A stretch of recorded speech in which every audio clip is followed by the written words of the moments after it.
자, 이거는 이제 지난 시간에 했던 내용, 조은색이랑 이거 직접 광물을 관찰해보고 긁어보고 이러한 실험 활동들을 정리해놓은 건데, 지난번에 우리 조은색 엄청 많은 거예요. 가져왔었잖아요. 그쵸? 조은색이랑 뭐 국기 이런 거 가져왔었는데, 저번에 내가 여기 보면은 다시 54쪽 봐볼래? 54쪽? 54쪽에 저번에 나 국기 막 여러 개 이렇게 가져왔었잖아. 근데 이게 교육과정을 내가 한번 봐봤거든. 교육과정 총론을 봐봤는데, 그 저번에 내가 1번부터 막 10번까지 활성이랑 석고, 방해석 이런 것도 다 알려줬었죠. 근데 교육과정에는 방해석이랑 석영까지만 다룬다고 나와 있더라고, 이번 교육과정에. 그러면 선생님들 입장에서는 교육과정에 없는 거는 시험에 내면 안 되거든, 선생님들 입장에서. 그래서 아마 저번에 알려줬던 그 활석부터 20번까지는 살짝 나올 수 있는 가능성이 낮지 않나. 근데 그래도 만약에 학교 선생님이 소개를 한다면 그래도 알고는 있어야 될 것 같아요. 만약에 한다면? 아직 안 알려주셨으니까. 근데 아직 2022 그 교육과정 총론을 봐보니까 방해석이랑 석영까지만 다룬다고 나와 있더라고, 책에 나와 있는 것처럼. 그래서 그것만 알고 있으면 된다라고 일단 한번 첨부사항 말해봤고요. 다시 넘겨가지고 여기 봐보면 이제 조은색이랑 설명이 나와 있는데, 그 위에 있는 표 있지, 표. 석영, 방해석, 자철석, 적철석, 장석에 대한 그 표가 정리가 되어 있지? 거기 한번 싹 봐볼게. 자, 색. 저번에 조은색 내가 몇 개 알려줬었는데, 석영, 무색, 흰색, 그리고 방해석, 무색, 흰색인데, 방해석 긁으면 흰색 나와요 라고 얘기를 했었고, 자철석도 검은색인데 약간 어두운 녹색이랑 검정 섞여가지고 약간 녹흑색 그런 느낌으로 많이 나오고, 그다음에 적철석도 적갈색, 그리고 장석은 흰색이 나온다라고 저번에 얘기를 했었습니다. 그래서 긁히는 거, 석영은 봐보면 지금 긁히지 않는데요. 여기가 지금 무슨 실험을 한 건가? 석영이랑 방해석을 긁어보고 어떤 광물에 긁힘이 생기는지를 봐본 거네. 그러니까 석영이랑 방해석을 긁었을 때 석영이 긁히지 않고 방해석이 긁혔대. 그러면 누가 더 붓기가 센 거야? 석영은 긁히지 않았고 방해석만 긁혔어. 그럼 누가 더 단단한 걸까? 그치, 석영이 더 단단한 거겠지. 그래서 여기 이제 석영이 긁히지 않았다라는 건 석영이 더 붓기가 더 크다라는 얘기고, 염산과의 반응. 염산이랑 반응하면은, 반응이 일어나면은 무슨 기체가 나온다라고 했었지? 무슨 기체? 그치, 이산화탄소 기체. 그러니까 거기 봐보면은 염산이랑 반응하는 광물이 방해석밖에 없죠? 그러니까 방해석만 염산이랑 반응이 일어나면은 이산화탄소 기체가 발생한다라는 거. 그게 이제 세 번째 실험 과정에 나와 있지. 묽은 염산 떨어뜨렸더니 방해석에는 염산 반응이 나타났다. 그리고 마지막 클립을 끌어당김. 이건 자성이 있냐를 확인하는 거고, 자성은 이제 철이 들어있는 자철석에만 나타난대요. 그래서 주의할 점은 적철석에서는 자성이 안 나타난대. 이거 나중에 헷갈리기 좋겠지.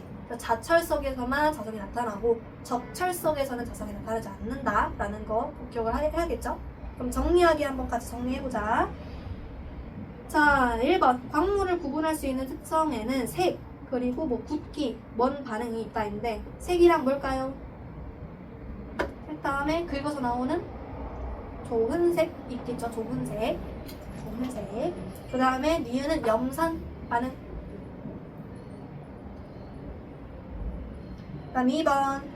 자철석과 적철석의 뭐를 비교해서 나타낼 수 있을까? 이거 자철석이랑 적철석은 뭐를 비교하면 구분할 수 있을 것 같아요? 자성도 맞는데 조은색도 다르네. 조은색 혹은 자성 적으면 될 것 같아. 그 다음에 2번 석영과 방해석 같은 경우에는, 그냥 미리, 방해석은 국기와 염산 반응으로 비교할 수 있다. 국기와 염산 반응. 자, 그러면 아예 확인하기 문제 1, 2, 3번 풀어볼게요. 1, 2, 3번. 지금 스스로 한번 풀어봅시다.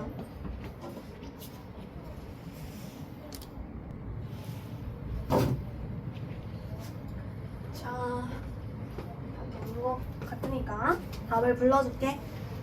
자, 1번에 일단 순서대로 빠르게 답을 먼저 불러줄게요. X, O, X, O, O, X. 그 다음에 2번에 가는 자철석, 나는 방해석. 이제 가는 자성이 있는 거 보고 자철석인지 알 수 있고, 나는 염산 반응이라니까 방해석인 거 알 수 있었죠? 3번에 석영과 방해석 구분할 때 이용할 수 있는 광물의 특성. 위엔 정리하기 나와 있는 것처럼 굵기랑 염산 반응 정도가 달랐었지? 그래서 까닭은 석영과 방해석을 긁었을 때 석영이 긁히고, 혹은 뭐 석영과 방해석의 굵기가 다르고, 방해석만 염산 반응이 일어난다. 그냥 이런 식으로 적으면 됩니다. 그러면 옆에는 하지 않고 일단은 넘겨가지고 우리 개념 먼저 합시다. 개념 먼저. 62쪽을 필게요.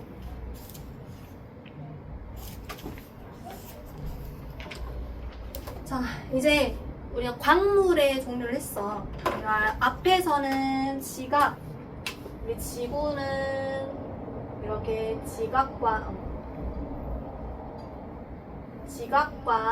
멘틀, 외핵, 내핵으로 총 4개의 층상 구조로 이루어져 있다라고 했었지? 근데 이제 주로 지각이랑 멘틀 이런 데에서는 여러 가지 광물들로 막 구성이 되어 있는데, 그 광물 우리가 앞에서 했듯이 광물들로 구성되어 있으면 그게 바로 암석들로 구성되어 있는 게 지각이라고 저번에 얘기를 했었거든. 그래서 지각의 제일 큰 범위, 지각이 구성된 게 암석을 구성하고 있는 게 광물이라고 얘기를 했었어요. 오케이. 그래서 우리는 지금 광물을 끝냈고 이제 암석으로 넘어가야겠지. 암석 넘어가겠지? 그럼 다음 순서는 뭘까요? 지각에 대해서 그 다음 배울까요? 오늘은 암석에 대해서 먼저 배울 건데, 암석의 종류에는 크게 3가지 있어. 크게 3가지. 그래서 뭐가 있냐면, 이거 차례대로 정리해보자. 암석의 종류에는 화성암, 그리고 퇴적암, 그리고 변성암, 이렇게 크게 3가지로 나눌 수 있거든.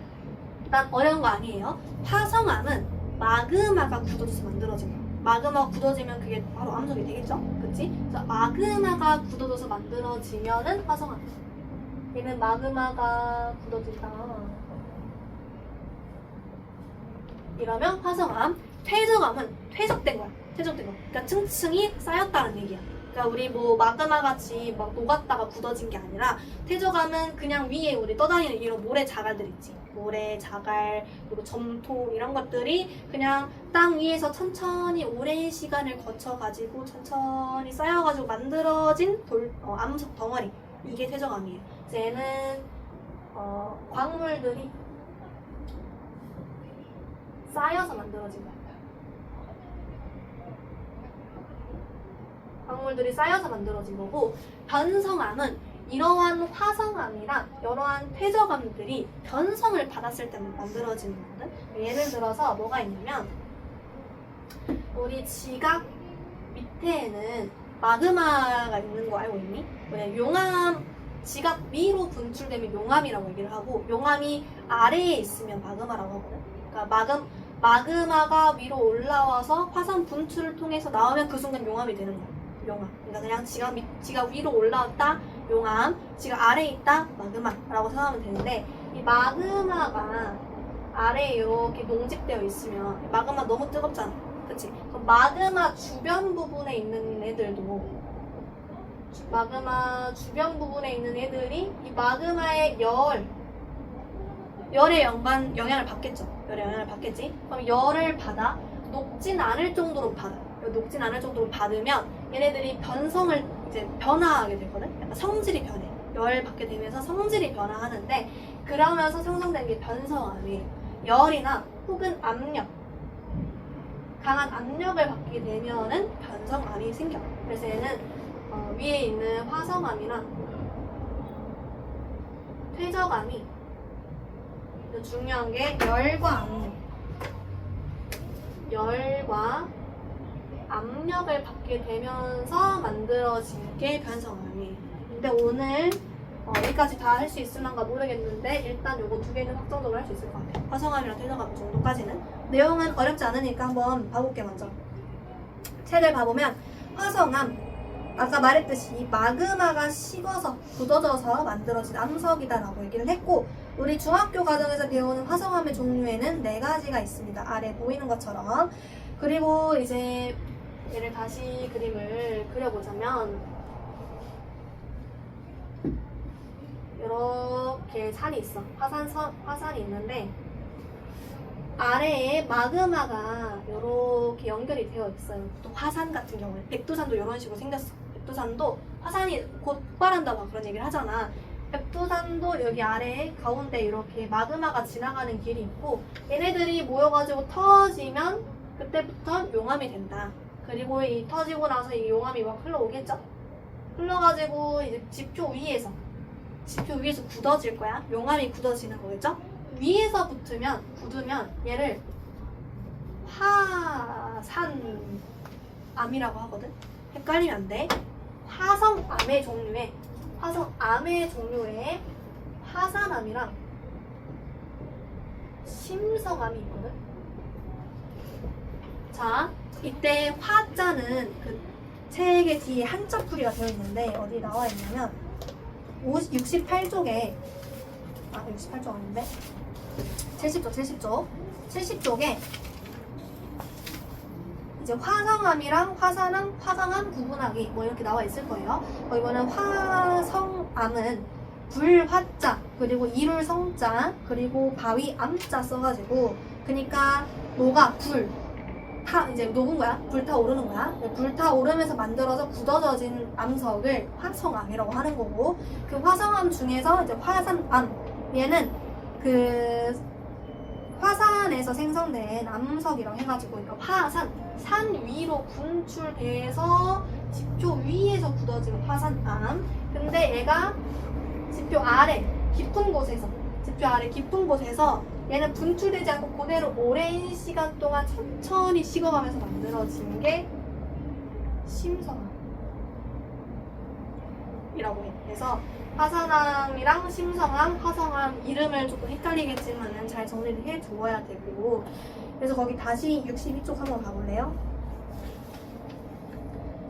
자, 62쪽 한번 봐보면 화산암이랑 심성암이 특징이 크게 구분이 되는데, 너네들이 만약에 어디 체육 시간에 갑자기 어떤 미션이 주어졌어. 미션으로 자, 저 넓은 강당에, 너네들 생각하는 강당보다 더 넓게 생각을 해봐. 넓은 강당에 지금 다 각자 떨어져가지고 이렇게 막 일렬로 서 있고 이렇게 사방으로 모든 반 친구들이 퍼져 있다라고 생각을 해보자. 근데 이제 선생님이 가운데로 1초 동안 모여라 라고 이제 미션을 줬어.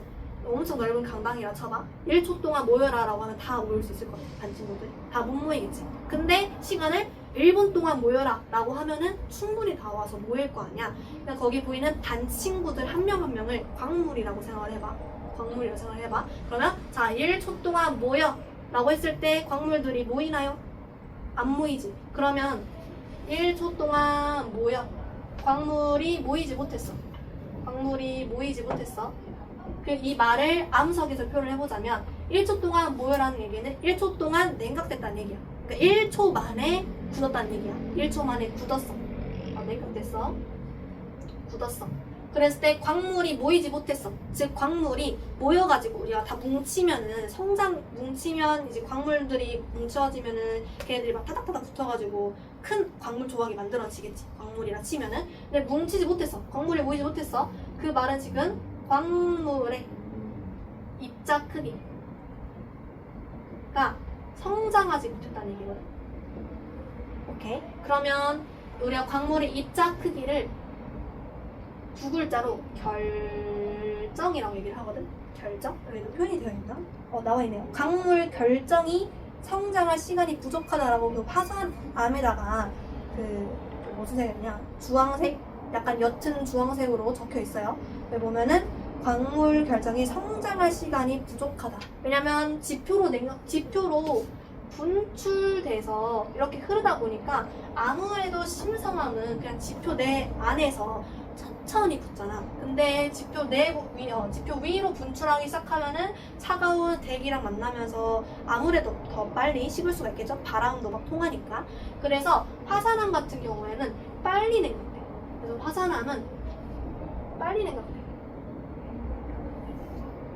그렇다 보니 광물이 크게 성장하지 못해서 광물 결정 크기가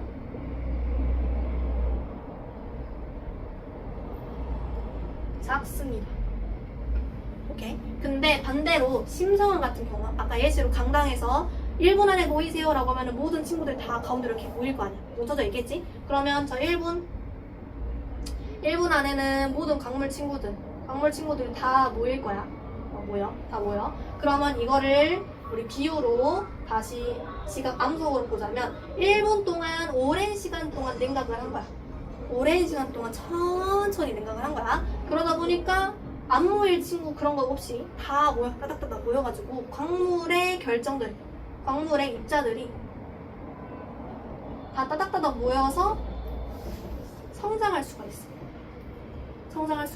그렇다 보니까 광물 입자 크기가 결정이라 그랬고, 광물 결정이 성장하다는 얘기는 광물 결정 크기가 얘랑은 반대로 느리게 냉각되다 보니까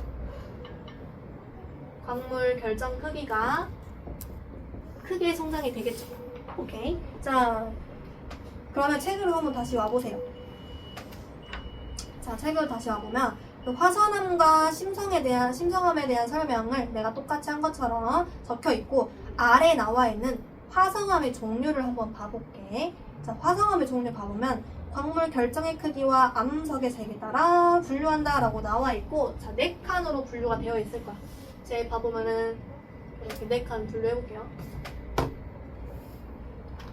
내가 키가 작은데. 자, 여기 위에가 지금 염기성암이라고 되어 있네. 염기성암이라고 표현이 되어 있나? 표현이 안 되어 있지만 적어둡시다. 여기다가 염기성암이라고 적어둡시다. 여기. 그 표 위에다가 왼쪽 위에 염기성암, 그리고 오른쪽은 산성암.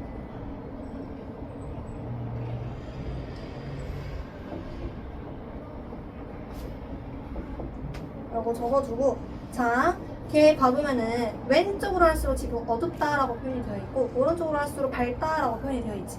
그 이유가 이제 광물을 구성하는 광물 그 구성 요소가 다르기 때문이거든. 이것까지는 너무 딥해서 자세하게는 하진 않을 것 같고, 일단은 염기성암으로 분류되는 여기에서 얘네들은 그 우리가 나중에 우리 화학식을 배우면 나중에 알겠지만은 규산염 광물이라고 해가지고 규산이라는 어떤 SiO4, SiO2 이런 형태의 화학식이 있어. 너희들 나중에 배울 거야. 이런 형태들이 있는데 얘가 많으면 많을수록 밝은 색을 띠거든. 얘가 많으면 많을수록. 근데 이 심성암으로 분류되는 이쪽에는 규산의 양이 많아요.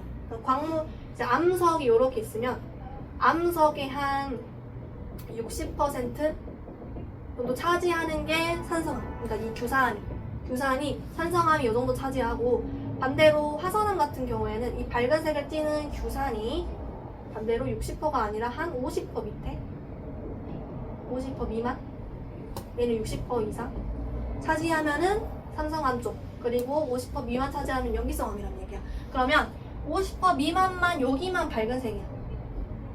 지금 비율이기 때문에 요렇게 모양이 생겼다는 건 아니에요. 50% 미만만 밝은 색이고 나머지는 그럼 어두운 색 다른 광물들로 채워진다는 얘기겠지? 그래서 나머지 50% 이상은 어두운 광물로 채워져. 어떤 경우는 이제 저거 염기성암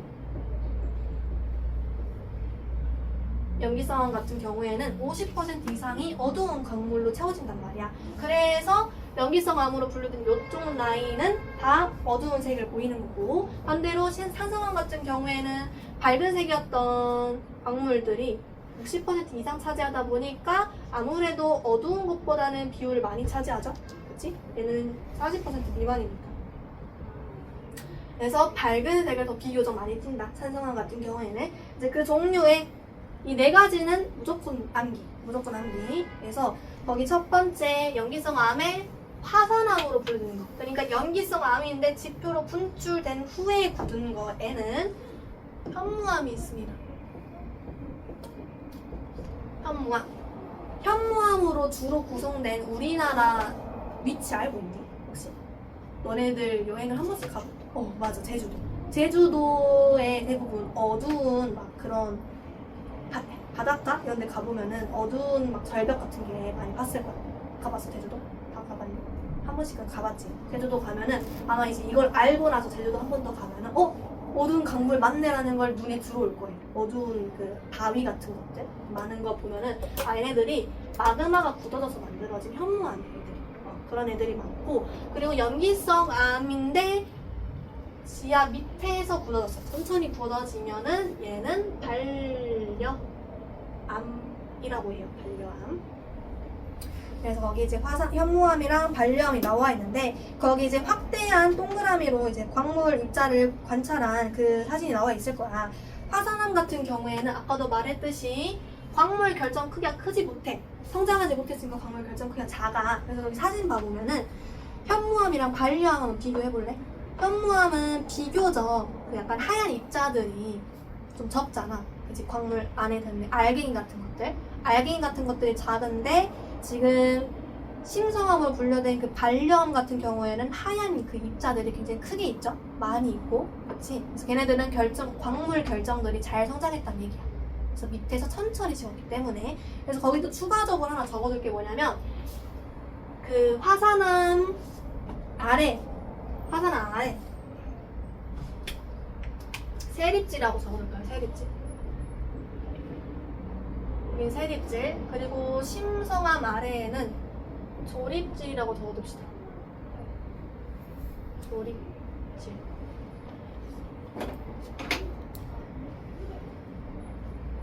광물 결정 크기가 작은, 그러니까 광물 결정 크기가 작은 암석을 세립질 암석이라고 얘기를 하고, 그리고 광물 결정 크기가 큰 거를 조립질 암석이라고 얘기를 해요. 어디에서나. 그러니까 화성암뿐만 아니라 뒤에서 배울 퇴적암에서도 퇴적암의 결정 크기가 크면은 조립질, 결정 크기가 작으면은 세립질, 뭐 이런 식으로 얘기를 해, 통틀어서. 그래서 어쨌든 화산암으로 분류되는 거 현무암, 퇴성암으로 분류되는 거 반려암, 또 이제 산성암에서 화산암으로 분류되는 산성암은 유문암이라고 얘기를 합니다. 유문암. 그리고 심성암으로 분류되는 건 화강암이라고 얘기를 해요. 그래서 화강암으로 주로 많이 발견되는 지역이 저기 어디냐, 부산 쪽, 경상도 쪽. 경상도 쪽이 화강암 암석이 많이 발견된다라고 하더라고. 어쨌든 뭐 그래요. 그래서 화강암은 심성암으로 지하 밑에서 굳어진 거, 유문암은 분출돼가지고 만들어진 게 화산암, 유문암이다 라는 거를 기억을 해둬야 되고, 그래서 아래 한번 봐보면 맨 아래 이제 화성암의 분류 그래프를 해석하자라고 나와 있는데요. 그래프에 이제 X축은 광물의 결정 크기, Y축은 색이 나와 있네. 이것도 한번 같이 정리해 볼게. 이걸 자, X축에는 광물의 결정 크기. 결정이 블록수로 큰가? 작다. 여기가 작다.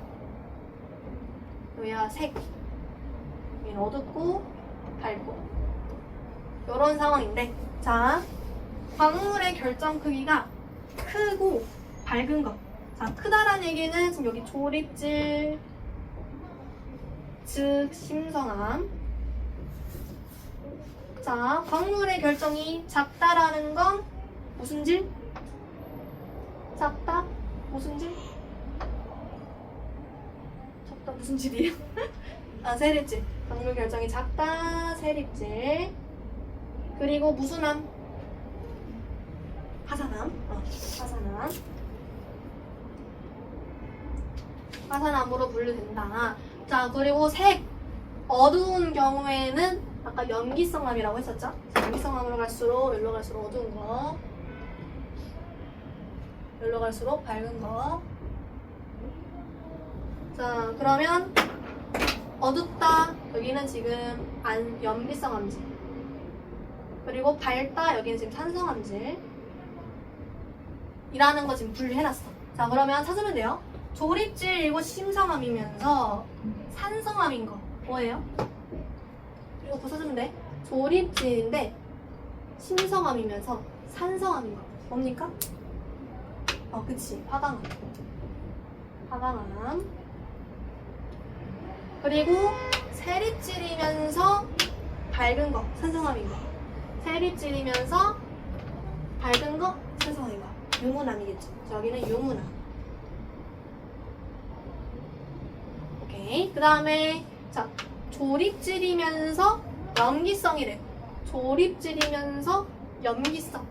반려암이 되겠죠? 그래서 반려암 여기 적고 나머지 여기에는 현무암 적으면 되겠습니다. 이렇게 찾을 수 있다라는 거. 그러면 이제 헷갈리기 좋은 거니까 한 번만 다시 정리할게. 화성암이랑 이 이름들이 항상 헷갈려가지고 나도 이거 한 고딩 때까지 맨날 헷갈렸던 거. 고딩 때까지 화성암이랑 화산암이 그렇게 헷갈리더라고요. 자,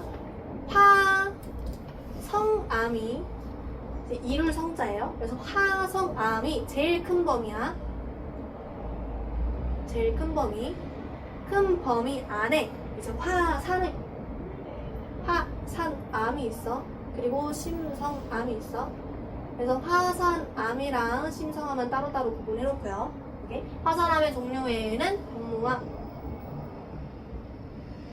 유문암, 그리고 심성암의 종류에는 반려암, 그리고 화강암 이런 것들이 있다. 오케이? 이런 식으로 정리를 할 수 있습니다. 그럼 옆에 있는 문제 5개 한번 풀어봅시다. 자, 1번에 3번. 1번에 3번. 그다음에 2번에 마그마가 빨리 식으면 광물 결정 크기가 작고 마그마가 천천히 식으면 크기가 크다. 3번에 화산암, A는 화산암, B는 심성암. 그리고 3번에 2번 마그마가 빨리 식는 곳은 A. 3번에 3번 광물 결정 크기가 더 큰 곳은 B. 그 다음에 4번에 1번은 기역과 니은, 4번에 2번 디귿과 리을. 그 다음에 5번 기역은 현무암, 니은은 화강암입니다. 그리고 일단 5번에 1번 답은 심성암이 화산암보다 크다. 그러면 되고 5번에 2번은 기역은 현무암, 니은은 화강암. 그러면 됩니다요. 자, 그러면 한 장 넘겨서 퇴적암 한번 해볼게요. 퇴적암을 할 건데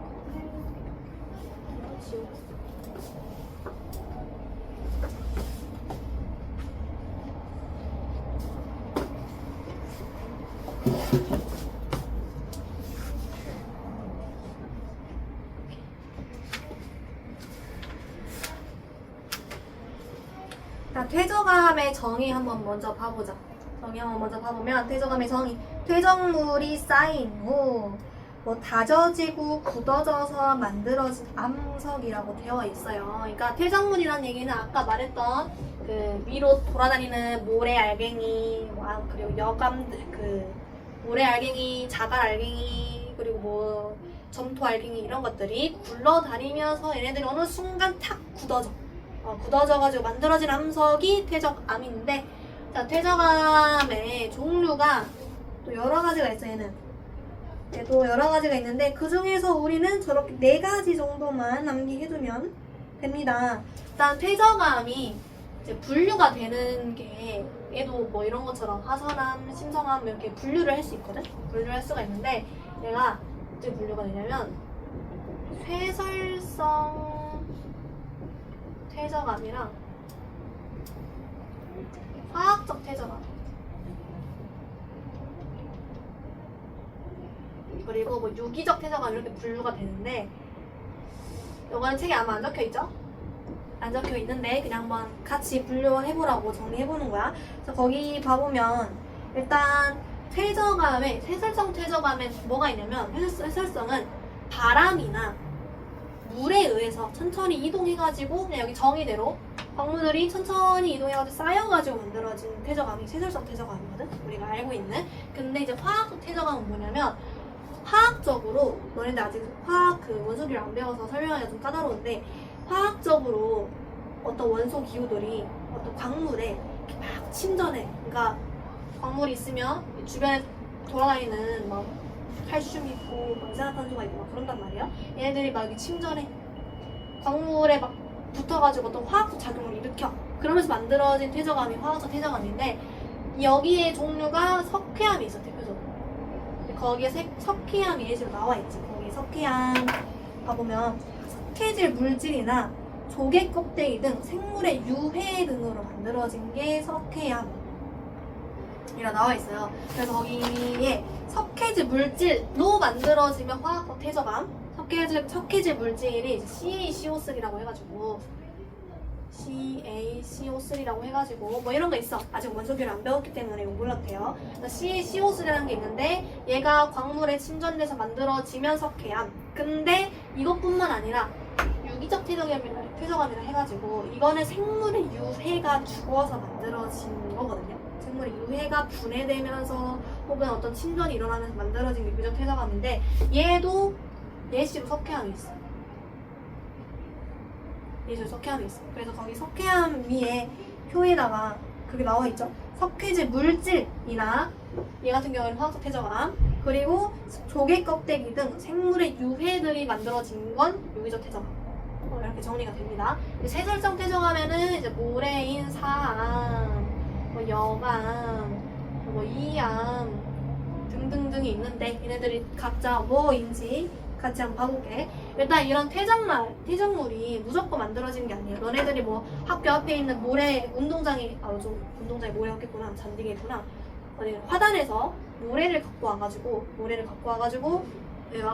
내가 이렇게 막 다져 이런다고 퇴적암이 만들어지는 게 아니에요. 여기 막 이렇게 다져, 이렇게 쪼물쪼물 해가지고 다져 이러다고 퇴적암이 만들어지는 게 아니라 여러 가지 어떤 현상들이 동시다발적으로 일어나야지만 퇴적암이 만들어지는 건데 퇴적암에 보면은 퇴적암 생산 과정 가보면 퇴적물이 일단은 운반되어서 와야겠죠? 어디에선가부터 운반되어가지고 와가지고 퇴적이 돼. 퇴적이 된다는 얘기는 쌓인다는 얘기야. 쌓여가지고 다져짐이라고 나와있죠. 다져진다라는 건 이제 첫 번째 그 그림 과정에서 두 번째 과정으로 넘어가는 거를 말을 하는 거거든요. 첫 번째 그림 봐보면 퇴적물이 물이나 바람 등에 의해 운반되어 쌓인다. 이거는 운반부터 퇴적 과정을 정리해 놓은 거야. 운반부터 퇴적 과정. 두 번째 그림 봐보면 위쪽 퇴적물의 무게에 눌려가지고 그러니까 위에 점점 쌓이게 되면 아무래도 눌리겠죠? 그치? 그래서 그런 그거 있잖아. 옛날 너 요즘 다들 곱게 켜가지고 옛날에 남자들 같은 거 요즘 남자들 그렇게 노는지 모르겠는데 나는 초등학생 때 남자들이 막 이렇게 지네들 몸으로 막 몸을 쌓아가지고 요즘도 그래? 요즘도 그래? 막 지네들 남자들 막 위험하게 맨 아래 누구 깔려있고 그 위로 막 이렇게 지네들 이렇게 쌓는단 말이야. 산을 쌓아. 그럼 아래에 있는 애들을 숨 쉴 수 있을까요? 위에 막 100km 위에가 누구 올라가 버려. 진짜 숨 못 쉬어가지고 죽어. 그처럼 위로 점점 사람이 쌓이면 쌓일수록 아래 사람들은 그만큼 더 많은 압력이 가해지면서 눌리잖아. 그치? 눌리면 진짜 잘못하면 갈비뼈 부러지고 막 그런단 말이에요. 그래서 그것처럼 아래 퇴적물이 이렇게 쌓여 있었는데 위에 계속 퇴적물이 막 운반되어가지고 이렇게 계속 쌓여. 그럼 아래 입장에서는 계속 이렇게 눌리는 거겠죠? 그치? 이걸 바로 다져짐 작용이라고 하는 거거든. 그래서 첫 번째 퇴적암, 화학적 퇴적암의 그냥 퇴적암의 형성 과정. 첫 번째 다짐 작용. 그 다음에 거기 이제 다져졌어. 다져지고 나서 다져졌다고 해서 무조건 그 얘네들이 퇴적암이 되는 건 아니거든. 퇴적암이라는 건 암석이잖아. 우리 암석 덩어리 봐보면 쟤네들 광물들끼리 다 막 붙어가지고 굳어진 형태인 거잖아. 얘네들이 무조건 눌렸다라고 해서 얘네들 이렇게 막 붙어있진 않아. 붙어질 매개체가 있어야 되겠죠. 붙어져야겠지. 그 붙어지는 과정이 이제 세 번째 과정. 물 속에 녹아있는 광물 성분이 퇴적물에 붙는다 라고 나와 있어요. 그러니까 물 속에 녹아있던 어떤 침전물들이 있어. 다양한 침전물들이 있는데 아까 말했던 뭐 화학 이산화탄소나 탄산염 같은 그런 것들이 있을 수도 있고. 그래서 거기다 그거 적어둘래요. 다져짐 위에다가 다짐작용이라고 태정암의 생성 과정 제일 위에 있어요. 제일 위에. 태정암의 생성 과정의 다져짐에다가 가로 열고 다짐작용, 그리고 굳어짐에다가 가로 열고 교결작용 이라고 적어둡시다. 교결작용. 그래서 태저감의 무조건 필수 조건이야. 다짐작용도 일어나야 되고 교결작용도 일어나야 되고, 이 두 가지가 일어나면은 태저감이 형성된다. 다시 교결작용은 물에 녹아있던 어떤 성분들이 태저감에 달라붙어가지고 이 둘을 연결해. 태저감과 태저감끼리를 이렇게 연결시켜줘. 그래서 원래 태저감은 암석은 광물로 구성되어 있다라고 했죠. 광물들로만 구성되어 있으면 광물은 결국엔 알갱이잖아. 알갱이. 뭐 이렇게 이런 알갱이. 이런 알갱이끼리 붙어 있으면 결국엔 이 빈 공간이라는 얘기가 생겨. 빈 공간. 이 빈 공간에 아까 말했던 물에 녹아있던 어떤 성분이 들어가서 얘네들을 붙게 만들어. 그래서 공극을 채워주는 역할을 해. 교결작용은 굳어지는 역할이 맞는데 어떻게 굳게 만드냐면 공간을 이제 공극이라고 하거든요. 공극을 채워주면서 광물들끼리 붙을 수 있게 만들어주는 겁니다. 그래서 이런 거를 교결작용이라고 하고, 태저감의 특징 봐볼게요. 태저감의 특징. 태저감에는 층리가 나타나거나 화석이 발견되기도 한다라고 했는데, 일단 층리가 뭐냐면 태적물이 번갈아 쌓이면서 만들어진 태적물이라 해서 옆에 그림이 아주 잘 나와 있습니다. 옆에 보면 층리는 태적물의 색이나 크기 등의 차이로 인해 나타난 줄무늬다. 그러니까 어떤 땅이 있는데 처음에 모래가 쌓였어. 원래 이 지역에 원래는 모래가 있었는데 모래가 퇴적됐었어. 좀 오랜 시간 지나고 보니까 모래보다는 막 자갈들이 더 많이 생겼어. 그 지역에 자갈들이 막 쌓이고, 그리고 그 다음에는 뭐 이양 점토질이 막 쌓이고. 그래서 시간이 지남에 따라서 모든 환경이 무조건 우리 지금 광주도 옛날부터 계속 이런 환경이었던 것도 아니고, 강원도도 마찬가지, 부산도 마찬가지. 심지어 강원도는 옛날엔 바다였어요. 근데 지금 육지가 된 거야. 그것처럼 어떤 환경은 시간이 지남에 따라서 계속 변화해가거든. 그래서 얘도 시간이 지남에 따라 천천히 쌓이는데 그 환경이 계속 지속적으로 바뀌다 보니까 쌓이는 태적물 자체도 좀 변화하겠죠. 좀 지나면서. 그래서 이제 각각 모래, 자갈, 점토 이런 것들이 천천히 쌓이면서 걔네들의 색깔도 다 다르다 보니까 이런 줄무늬 형태가 만들어진다. 이게 바로 줄무늬 자체를 층리라고 하는 거예요. 층리. 그리고 이제 중요한 게 화석인데, 과거에 살았던 생물의 유해한 흔적, 화석을 모르진 않잖아요. 그지? 화석을 모르진 않는데 이 화성암이랑 태저감, 변성암 중에서 화석이 발견되는 유일한 암석이 태저감이에요.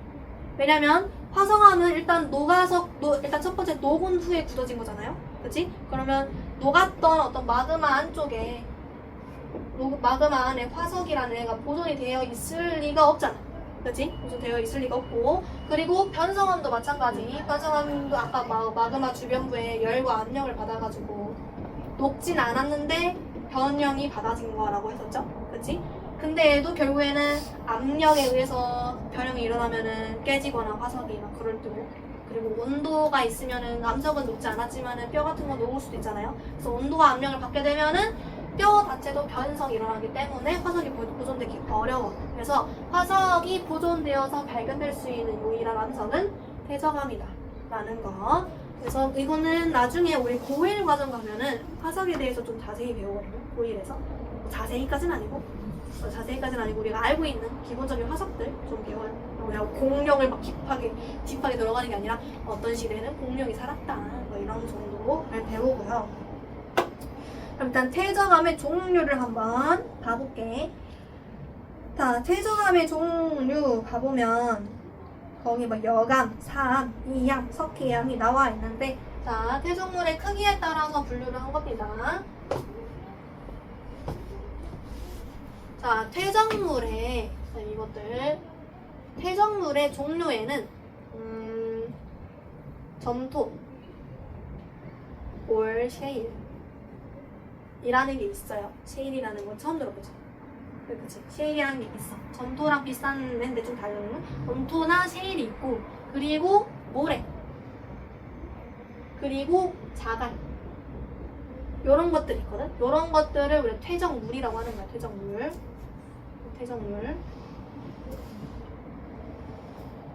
퇴적물들이 있어. 근데 주로 자갈로 이루어진 어떤 땅이 이러한 다짐작용과 교별작용을 겪게 된다면 퇴적암이 되겠죠? 자갈로 주로 구성된 애들이 퇴적암이 되면은 얘네들을 뭐라고 하냐면 여감이라고 해요. 얘네들을 여감. 이제 여기는 퇴적암이야, 퇴적암. 오케이, 여감. 그리고 모래가 굳어져서 저렇게 다짐작용, 교별작용 받아가지고 만들어진 퇴적암을 사암이라고 해요. 모래 숫자 써가지고 사암. 그리고 점토나 혹은 셰일이 저러한 다짐작용, 교별작용을 받아가지고 만들어진 거를 이암이라고 합니다. 이암.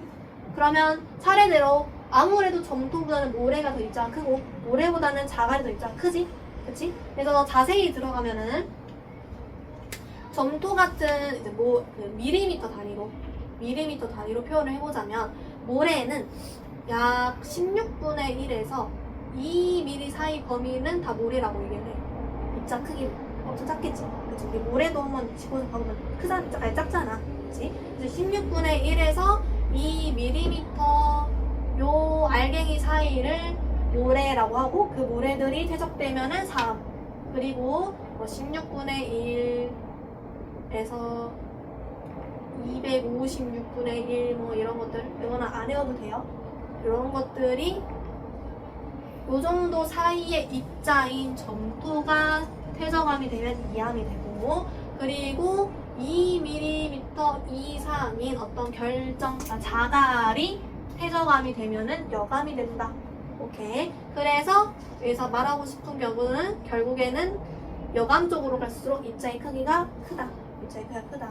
그래서 거기도 정리가 잘 되어 있습니다.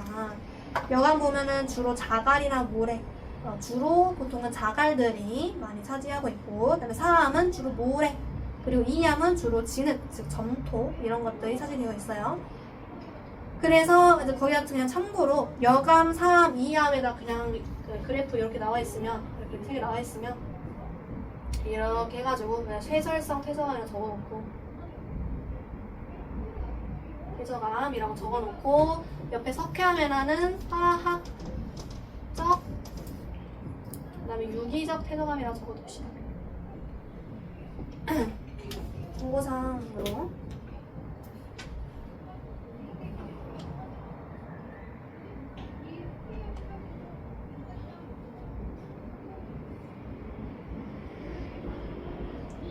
그 다음에 옆에 플러스 강의 2번 봐보면 퇴적물의 종류와 퇴적암 해가지고 응회암이란 게 있을 거야. 응회암 발견했니? 옆에 플러스 강의에 있어요. 플러스 강의 2번에 퇴적물의 종류와 퇴적암에 응회암이 예시로 나와 있는데, 응회암 잘 보면 화산 활동으로 분출된 화산재가 쌓였어. 일단은 화산 분출이라 해서 화성암인가라고 생각하면 안 되고, 정의에 분출되어서 화산재가 어쨌든 어떤 먼지 덩어리들이 쌓여서 굳어진 거라 나와 있죠. 쌓여서 굳어지는 다 퇴적암이에요. 그래서 응회암은 퇴적암에 들어간다라는 거 알아두고요. 그 다음에 추가적으로 암염도 하나 적어뒀네. 그 아래다가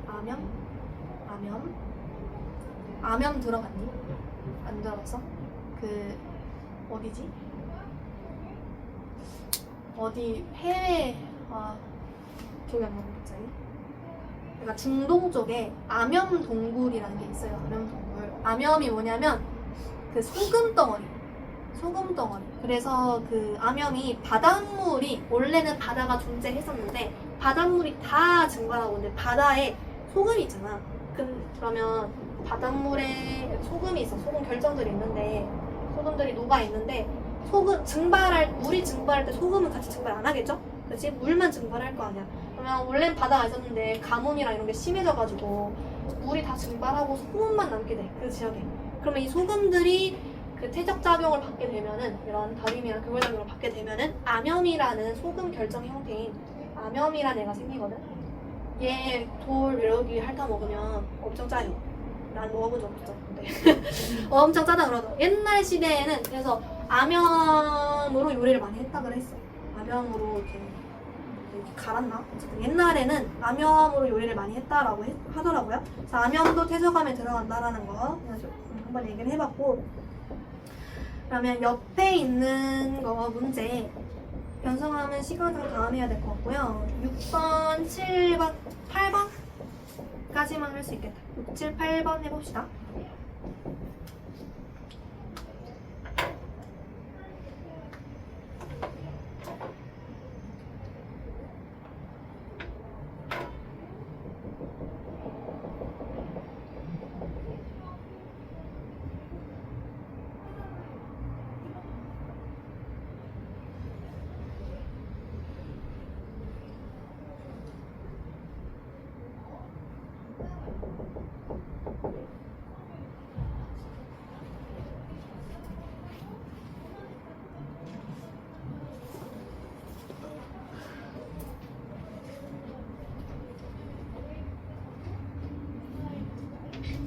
자, 답을 불러볼게. 자, 6번에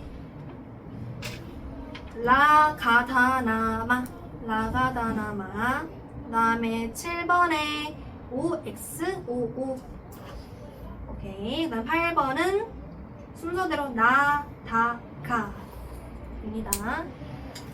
오케이, 잘 했고, 그러면 하나 아직 그 플러스 강의 3번을 내가 안 해버렸네. 자, 아까 여강으로 갈수록 입자의 크기가 크다라고 했잖아. 근데 우리 바닷가 환경을 한번 봐봅시다. 보통 이런 자갈, 모래, 점토 이런 것들이 바닷가에 많이 있잖아. 그치? 그래서 바닷가에서 이렇게